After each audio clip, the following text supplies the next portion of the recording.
Toe ek vanoggend hier langs die see stap, toe dink ek dadelik in die gedeelte van Jesus wat aan sy disippels verskyn by die see van Tiberias.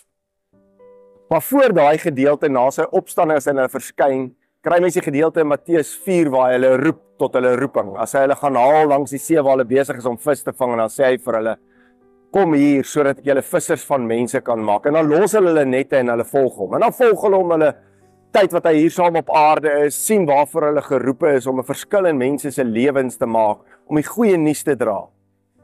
En dan, na die kruisiging, is hulle verslae, moedeloos.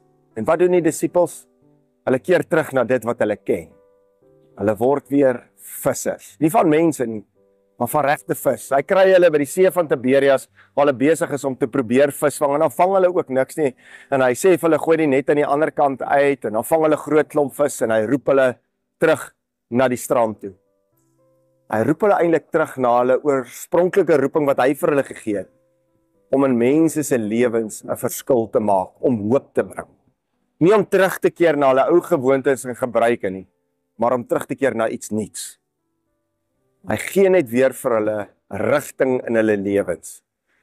Want dikwels is ek en jy ook maar soos die disippels, wanneer dinge swaar gaan, wanneer die toekoms mistig of onseker is, val ons dikwels terug in ou gebruike, ou tradisies, ou gewoontes.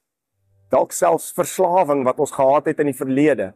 Dalk selfs slegte gewoontes wat ons gehad het.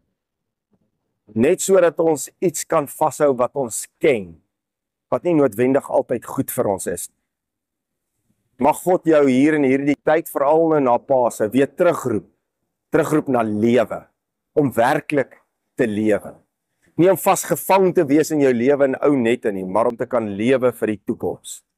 En mag jy weer jou roeping besef. Kom ons bid saam. Ons almagtige God, Hemelse Vader, Heer, dankie dat ons mag weet dat U na ons roep. Nie noodwendig roep na ou gewoontes, slegte gewoontes nie, maar roep na lewe, na die toekoms. Help ons dat ons hier in die opstandingstyd, waar ons God se verskyning aan mense gedenk, dat ons weer sal besef dat U daar is en dat U ons na U toekoms toe trek.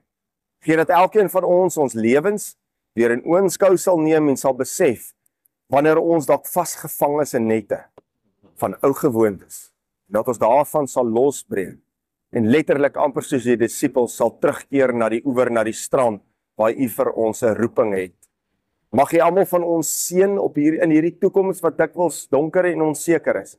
Mag ons altyd U stem hoor wat ons roep. Ons bid dit in Jesus se naam alleen. Amen.